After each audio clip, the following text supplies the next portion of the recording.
Alright, so meron tayo dito na Toyota Vios na Gen 3 ata to.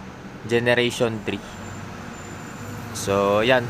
I-check natin yung kanyang power outlet or mas kilala bilang charging port or yung cigarette lighter.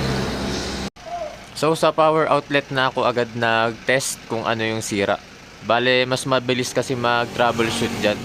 So, bali yung may arrow na yan, i-test nyo lang yan kung may lumalabas na positive.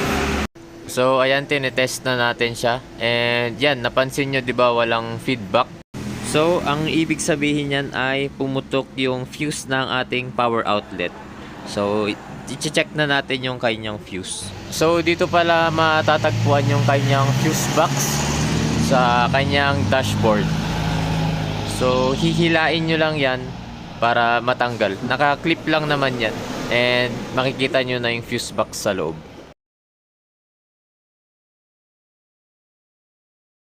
So, ayan, iti-tester na natin yung kanyang mga fuse. Kasi wala yung takip eh. So, hindi ko alam kung saan nakalagay yung kanyang fuse ng power outlet. Siyempre, mahihirapan tayo kapag walang tester kasi bubunutin mo pa isa-isa yung kanyang fuse para makita lang yung putol. So, mas maganda talaga kapag may tester tayo. Or meron yung takip kasi doon tayo magbe-base agad. So, yan, nahanap na natin siya. Bale, pang 5 fuse siya magmula sa baba. And 15 amperes siya. So, yan, check natin. Ngayon, no, nakita nyo, putol yung kanyang fuse. So, palitan na natin yung kanyang fuse and itesting na natin kung meron ng kuryente yung kanyang power outlet.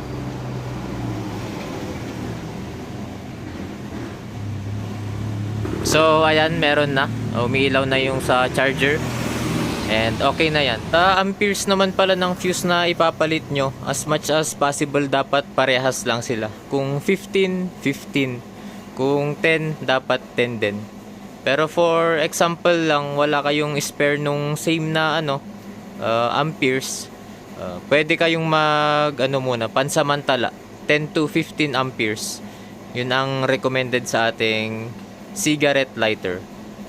Yung mas mataas pa sa 15 amperes, hindi na yun recommended. Kasi mahihirapan nang pumutok yung fuse kapag nag-ground. So, delikado yun kasi may chance na masunog yung harness ng inyong sasakyan. So, for instance naman, paano kapag buo naman yung fuse ng ating power outlet. So, yan yung tester natin. Naka-ground siya. Tapos, i-check natin. Yan. So, pag tinusok nyo yung gitnang yun, dapat iilaw. Kasi yun yung positive. Yan o. Ibig sabihin, buo yung fuse natin pag ganun. So, kapag ganun, tapos hindi pa rin gumagana yung inyong power outlet, ang next nyo i-check yung kanyang body ground.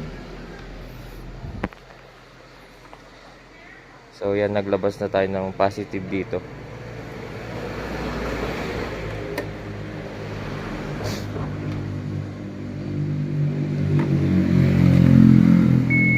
Yan.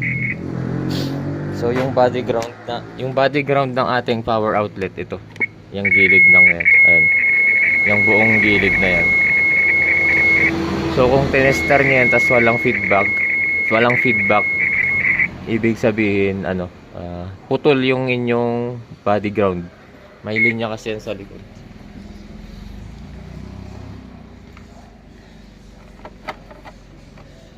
So ayan yung linya nya. Red and black, positive and ground lang nagpapagana dyan eh.